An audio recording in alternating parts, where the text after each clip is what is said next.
जय श्री सीताराम जी की। श्री रामचंद्र जी जब विभीषण से पूछते हैं कि तुम दुष्टों के साथ रह के अपने धर्म का निर्वाह कैसे करते हो, इस पर विभीषण कहते हैं, उस समय तक जीव की कुशल नहीं है और उसे सोपन में भी आराम नहीं है, जब तक वह शोक के घर काम को छोड़कर श्री रामचंद्र जी को नहीं भजता। उसी समय तक लोच और मोह, अभिमान और मान, ये सब दुष्ट हृदय में निवास करते हैं। जब तक आप धनुष बाण और कटी में तरकस धारण किए हुए हृदय में वास नहीं करते। ममतापूर्ण अंधेरी रात है जो राग द्वेष रूपी उल्लुओं को सुख देने वाली है। वह तभी तक हृदय में बसती है जब तक आपका प्रेम रूपी सूर्य हृदय में नहीं उगता। हे नाथ, अब आपके कमल रूपी चरणों को देखने से सब कुशल हो गया है। मेरे सब भय दूर हो गए हैं। आप जिसके ऊपर दया करते हैं उसको तीनों भवशूल, दैहिक, दैविक और भौतिक ताप कभी नहीं सहाते। मैं निशाचर हूँ, मेरा स्वभाव बड़ा ही नीच है और मैंने कभी शुभ कर्म नहीं किया, परंतु जिन प्रभु का रूप मुनियों के ध्यान में नहीं आता, उन प्रभु ने प्रसन्नता पूर्वक मुझे हृदय से लगा लिया।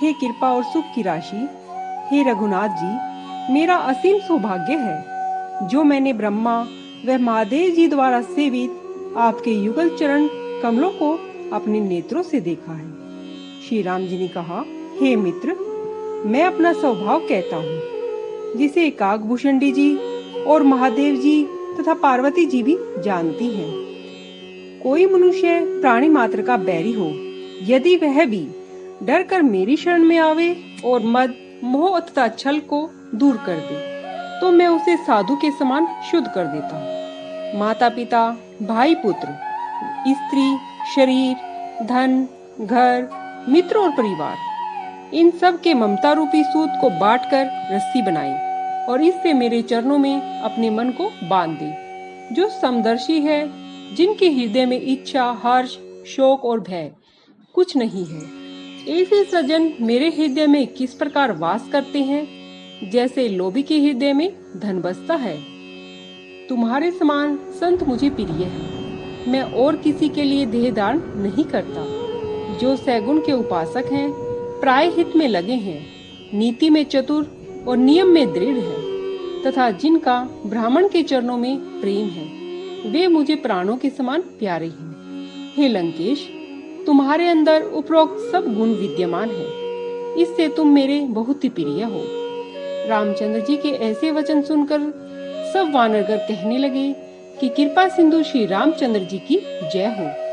विभीषण प्रभु की वाणी को, जो कानों को अमृत के समान है, सुनकर तृप्त नहीं हुए।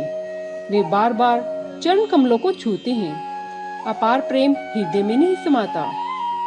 वे कहते हैं, हे चराचर के स्वामी, हे शरणागत रक्षक, हे अंतर्यामी, सुनिए, मेरे हृदय में कुछ इच्छा पहले से हुई, जो आपके चरणों की प्रीति रूपी नदी में बह गई। हे कृपालु, अब वह पवित्र भक्ति जो शिव जी के मन को सदैव भली लगती है, मुझे भी दीजिए। प्रभु ने कहा, एवमस्तु, और फिर समुद्र का जल मंगवाया और कहा, हे मित्र, यद्यपि तुम्हें इच्छा नहीं है, परंतु मेरा दर्शन संसार में निष्फल नहीं होता। ऐसा कहकर राम जी ने विभीषण को राज तिलक कर दिया। तब आकाश से अपार पुष्प वृष्टि हुई। रावण की क्रोध रूपी अग्नि में जलते हुए विभीषण को अपनी समास रूपी प्रचंड वायु से बचाकर राम जी ने अटल राज्य दिया। जो संपदा शिव जी ने रावण को 10 सिरों का बलिदान देने पर दी थी, वही संपदा श्री राम जी ने विभीषण को संकोच के साथ दी। ऐसे दयालु प्रभु को छोड़कर जो दूसरों का भजन करते हैं, वे बिना पूछ के पशु हैं। विभीषण को अपना भक्त जानकर राम जी ने अपना लिया। प्रभु का स्वभाव बानर कुल को बहुत भाया। फिर सर्वज्ञ, सबके हृदय में बसने वाले, सर्वरूप, सबसे रहित, उदासीन राक्षस कुल का नाश करने के लिए मनुष्य रूप धारण करने वाले रामचंद्र जी नीति का पालन करने वाले वचन बोले। हे सुग्रीव, हे विभीषण, सुनो, यह अथाह समुद्र किस प्रकार पार उतर जाए। सर्प, मगर और नाना प्रकार की मछलियों से यह भरा हुआ है अथाह समुद्र सब प्रकार से दुस्तर है। तब विभीषण ने कहा, हे राम जी, यद्यपि आपके बाण करोड़ों समुद्र को सोखने वाले हैं, तो भी नीति में ऐसा कहा है कि पहले समुद्र से विनय की जाए। हे नाथ, समुद्र आपका कुलगुरु है, यह विचार कर उपाय बताएगा। तब बिना परिश्रम के ही सब रीछ वानरों की सेना समुद्र पार उतर जाएगी। श्री राम जी ने कहा, हे मित्र, तुमने ठीक उपाय बताया है। यद्यपि ईश्वर सहायता करे तो सफल होगा। यह सलाह लक्ष्मण जी को भली नहीं लगी। वह राम जी के वचन सुनकर बड़े दुखी हुए और बोले, हे नाथ, ईश्वर का कौन भरोसा है। मन में क्रोध कर समुद्र को सुखा दीजिए। ईश्वर तो कायर मनुष्यों का एक सहारा है। आलसी सदैव देव देव पुकारा करते हैं। यह वचन सुनकर श्री राम जी हंसकर बोले, ऐसा ही करेंगे, मन में धीरज रखो।